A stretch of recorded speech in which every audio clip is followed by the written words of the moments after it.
Today I have some handy and useful tips when you're editing or making digital hand lettering using Adobe Illustrator.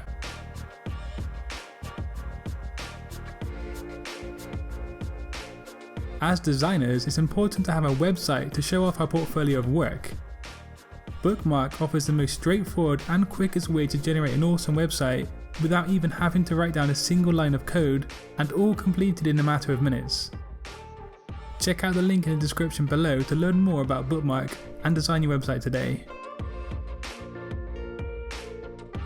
What is up people, welcome back to Satori Graphics, the home of graphic design content right here on YouTube. Today's tutorial is something I uploaded over a year and a half ago now, but I feel many of my viewers have not seen it. So today I've re-edited the video and turned it into an updated version of the tutorial.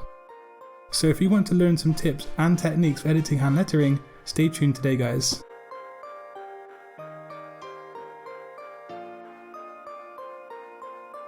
Here is some very quick and mediocre hand lettering that I made in Illustrator using a drawing tablet.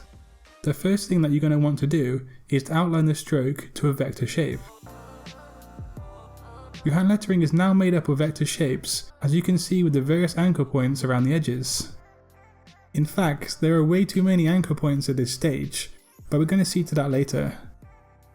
For now, open up the Pathfinder window.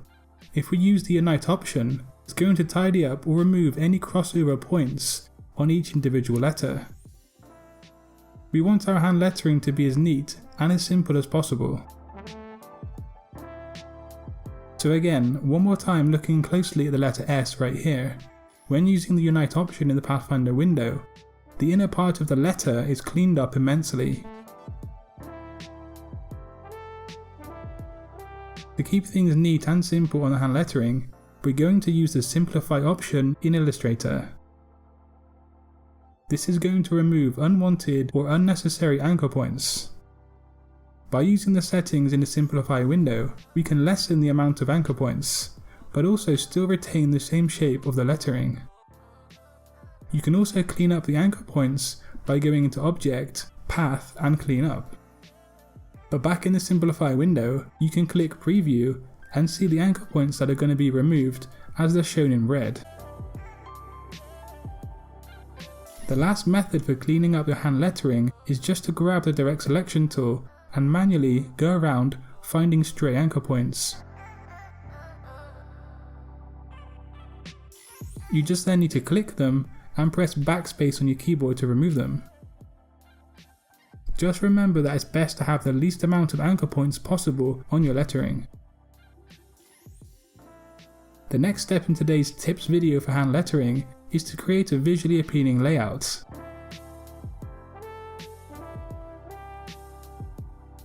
Press Ctrl or Command R to open up the rulers, and then drag a guide down like so. This guide is going to allow us to perfectly lay the lettering along a solid base line. Whilst doing this, you can toggle between the Selection tool and the Direct Selection tool. The Direct Selection tool will allow you to click and edit the actual shape of the lettering. It should be noted that a very handy tool for this part of the process is the Smooth tool. This can really smoothen out and make your hand lettering look really awesome. All you need to do is just click and drag over the lettering like I'm doing here, and you can toggle between the Direct Selection tool and the Smooth tool to go around your lettering, making it look really cool.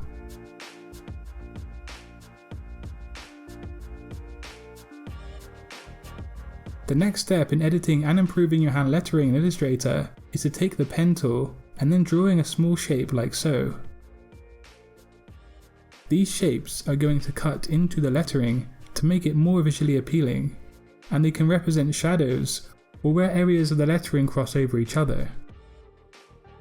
Once you have your shape, select the shape and the letter and go into the Pathfinder window. You then need to use the -front option. So here the lowercase r is crossing over the letter I, and once you've made the cutout section, you can take the Direct Selection tool and edit the shape further. If you go ahead and use all of these methods in today's video, you can turn very bland and not so great hand lettering into pretty decent designs. So yeah, let me know if you want to see a video on hand lettering in the future, but this is just a recap on tips and techniques on how to edit the lettering once you've drawn it out. I hope you have a great weekend everybody, and make sure to come back on Monday for more graphic design content. Like and share my videos on social media if you want to help out my channel, and until next time, design your future today. Peace.